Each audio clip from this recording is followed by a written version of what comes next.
আসসালামু আলাইকুম। শম্পার সংসারে আমি শম্পা সবাইকে আরও একবার স্বাগত জানাই। যে যেখান থেকে আমার ভিডিওটা দেখছেন আশা করছি আল্লাহর রহমতে সবাই ভালো এবং সুস্থ আছেন। আলহামদুলিল্লাহ আমিও আমার পরিবার নিয়ে ভালো আছি।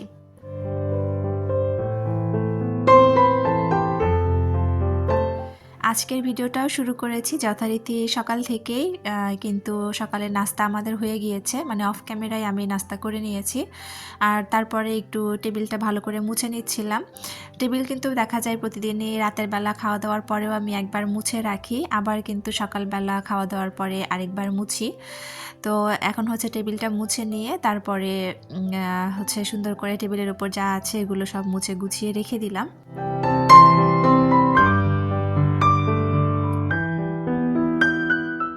পরিপাটি সাজানো গোছানো ঘর সংসার দেখতে কিন্তু আসলে সবারই ভালো লাগে। প্রত্যেক দিন কিন্তু এই জন্যই চেষ্টা করি সবসময় ঘর বাড়ি একটু গুছিয়ে পরিষ্কার করে রাখার।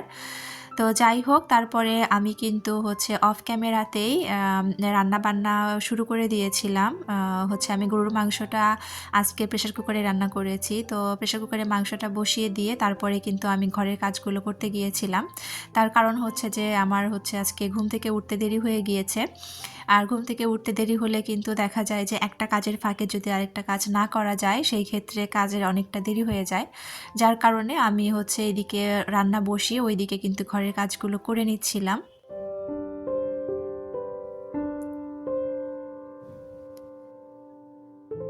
আজকে আপনাদের সাথে রাইস কুকারে ঝরঝরে সাদা পোলাও রেসিপি শেয়ার করব, আর তার সাথে কম তেলে বেগুন ভাজার একটা নিনজা টেকনিক আপনাদের সাথে শেয়ার করব। তো আশা রাখছি আপনাদের কাছে ভালো লাগবে। তো যারা যারা আমার ভিডিওটা দেখা শুরু করেছেন প্লিজ একটা লাইক দিয়ে পুরো ভিডিওটা কন্টিনিউ করবেন, কারণ আপনার একটা মূল্যবান লাইক আমার ভিডিওটা আরও অনেকের কাছে পৌঁছে দিতে সাহায্য করবে। আপনাদের যদি আমার ভিডিওর কোনো অংশ, আমার কোনো কথা বা কাজের কিছু একটু ভালো লেগে থাকে তাহলে আমার চ্যানেলটি সাবস্ক্রাইব করে পাশে থাকা বেল অপশনটি প্রেস করে রাখতে পারেন, যাতে করে আমি ভিডিও ছাড়ার সাথে সাথে নোটিফিকেশন আপনার কাছে চলে যায় আর আপনি আপনার মূল্যবান সময় বের করে ভিডিওটা দেখে নিতে পারেন। যারা অলরেডি কাজগুলো করে দিয়েছেন তাদেরকে অসংখ্য ধন্যবাদ। দয়া করে আমার ভুল ত্রুটিগুলোকে ক্ষমা সুন্দর দৃষ্টিতে দেখবেন। তো আপনাদের সাথে কথা বলতে বলতে ওইদিকে চালটা ধুয়ে নিয়েছি আর এইদিকে আমার মাংসটাও কিন্তু হয়ে গিয়েছে। আর এখানে কিন্তু আমি রাইস কুকারে আগে থেকে পানি বসিয়ে রেখেছিলাম, তার মধ্যে কিন্তু আমি হচ্ছে 1 চামচের মতো আদা রসুন বাটা দিয়ে দিয়েছি। আমি 2.5 পটের মতো চাল রান্না করব, আমি সেই আন্দাজেই কিন্তু পানিটা দিয়েছি। তারপরে আমি এখানে তেজপাতা গরম মশলা অ্যাড করে দিয়েছি, তার সাথে কিন্তু আমি একটু লবণ অ্যাড করে দিলাম। আর চাল থেকে কিন্তু পানির পরিমাণটা সবসময় ডাবল দিতে হয়, তবে আমি যে চালটা ব্যবহার করেছি চালটা কিন্তু বেশ পুরনো, যার জন্য আমি কিন্তু পানির পরিমাণটা একটু বেশি দিয়েছি। তো আপনারা নিজেদের চাউল অনুযায়ী হচ্ছে পানিটা দিবেন।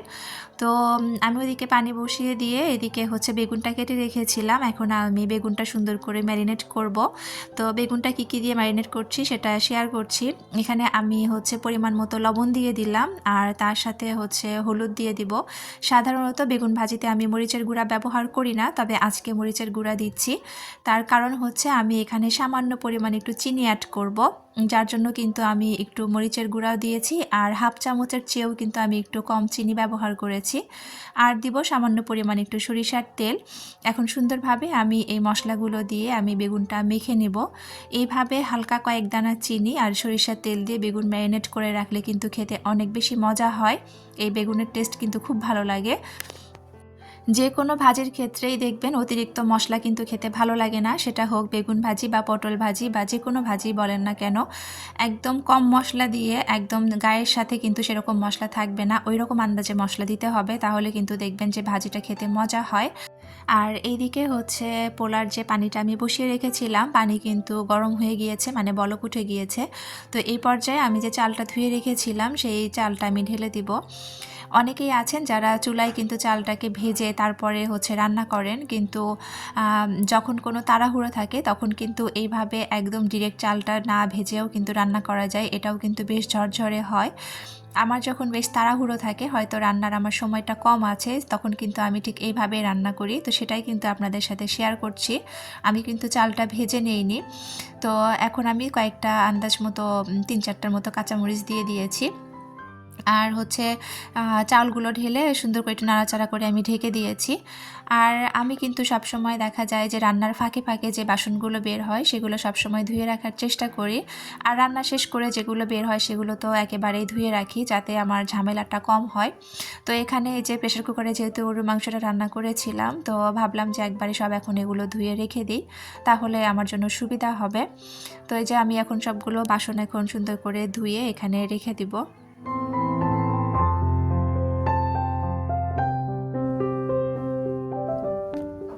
আমার সংসারের কাজ আমি কিভাবে করব সেটা কিন্তু আসলে আমার নিজের উপরেই ডিপেন্ড করে। আমার নিজের সুবিধা অনুযায়ী কিন্তু সবগুলো কাজ আমি সবসময় গুছিয়ে করার চেষ্টা করি। তো যাই হোক, এই যে এদিকে আমি সব কিছু উপর করে রেখে দিলাম। আর এখানে হচ্ছে যে পোলাওটা মোটামুটি হয়ে গিয়েছে। তো এখন হচ্ছে পোলাওটা আমি একটু নাড়াচাড়া করে দিব। মোটামুটি হয়েছে বলতে 80% এর মতো হয়ে গিয়েছে। তো এখন আমি একবার একটু নাড়াচাড়া করে দিব, তাতে করে বেশ সুবিধা হবে। আর এই যে দেখেন আমি হচ্ছে দেখিয়ে দিচ্ছি, একদম কিন্তু পুরোটা হয়ে যায়নি, সামান্য একটু মাঝখানে চালের মতো আছে। তো এই পর্যায়ে কিন্তু আমি একটু নাড়াচাড়া করে দিয়েছি। আর দেখবেন যে এই সময় কিন্তু রাইস কুকারের সুইচটা উঠে যায়। তখন কিন্তু আবার হচ্ছে যারা নতুন আছেন তাদের কথা বলছি আর কি, যারা জানেন তারা তো জানেনই, যারা একেবারেই জানেন না তাদের জন্য বলছি। সুইচটা উঠে যাওয়াতে আসলে ঘাবড়ানোর কিছু নেই। হয়তো অনেকে ভাবতে পারেন যে ভাত তো আধা ফোটা আছে, তো আধা ফোঁটা কিন্তু থাকবে না। আপনি হচ্ছে এই সময় প্লাগটা একেবারেই খুলে দিবেন না, বা যে সবুজ আলোটা যখন জ্বলবে ভাত হয়ে যাওয়ার পর সে যে সুইচটা ওঠে আর কি, তো ওইটা উঠে আপনি বেশ কিছুক্ষণ রেখে দিবেন, দেখবেন যে ওই দমেই কিন্তু পুরো পোলাওটা সুন্দরভাবে হয়ে যাবে। তো যাই হোক, ওইদিকে আমার পোলাওটা হয়ে যাওয়ার সময় আমি গাজর দিয়ে দিয়েছি। আর এইদিকে এখন আপনাদের সাথে বেগুন ভাজাটা শেয়ার করব। আপুরা হয়তো বলতে পারেন যে আমি বলেছি যে কম তেলে বেগুন ভাজবো, কিন্তু আমি এখানে কড়াই ভর্তি করে তেল দিয়েছি। সেটা কেন সেটা আমি বলছি। আমি কিন্তু সরিষার তেল দিয়ে বেগুনটা ভাজছি, এখানে আমি পর্যাপ্ত পরিমাণ সরিষার তেল দিয়ে নিয়েছি। আমরা আসলে যেটাকে কম তেলে ভাজা বলি আর কি, সেটা কিন্তু আদৌ কম তেলে ভাজা হয় না। আমরা মনে করি যে খুব অল্প অল্প করে তেল দিলেই বোধহয় সেটা কম তেলে ভাজা হয়ে যায়। এটা কিন্তু একদমই ভুল ধারণা। যে কোনো ভাজাভাজির ক্ষেত্রে, বিশেষ করে আপনি যদি এরকম করে বেগুন ভাজি বলেন, পটল ভাজি বা মাছ ভাজি বলেন, ভাজিগুলো সবসময় এরকম ডুবো তেলে ভাজার চেষ্টা করবেন। তখন দেখবেন যে ডুবো তেল থেকে যখন আপনি এই বেগুনটা যখন উঠাবেন, একদমই কিন্তু তেলটা নিংড়ে নিচে নেমে যাবে। বেগুন ভাজিটা খেতে অসম্ভব মুড়মুড়ে হয়, খেতেও ভালো লাগে, আর তেলটা কিন্তু একদমই থাকে না। আর যখন আপনি অল্প তেলে বেগুন ভাজতে যাবেন, তখন দেখবেন যে একটু করে তেল দিতেই বেগুনটা ওই তেলটা টেনে নেয়। আর এরকম করতে করতে দেখা যায় যে বেশ কয়েকবার কিন্তু আমাদেরকে কড়াইয়ের মধ্যে তেল ঢালতে হয়। একটু করে ঢাললেই আবার বেগুনটা যেহেতু টেনে নেয়, বেশ কয়েকবার তেল দিতে হয়। সেই ক্ষেত্রে কিন্তু দেখবেন যে তেলের পরিমাণটা অনেক বেশি হয়ে যায়। আর যখন ওই বেগুনটা আপনি ভাতের সাথে মেখে খাবেন, তখন দেখবেন যে যে তেলটুকু বেগুনটা টেনে নিয়েছিল সেটা একদম পুরো ভাত কিন্তু ওই তেল দিয়েই মেখে যায়। আর এভাবে যদি ডুবো তেলে ভাজেন, তাহলে দেখবেন যে একদমই তেল ওই রকম থাকে না, আর খেতেও কিন্তু খুব মজা হয়।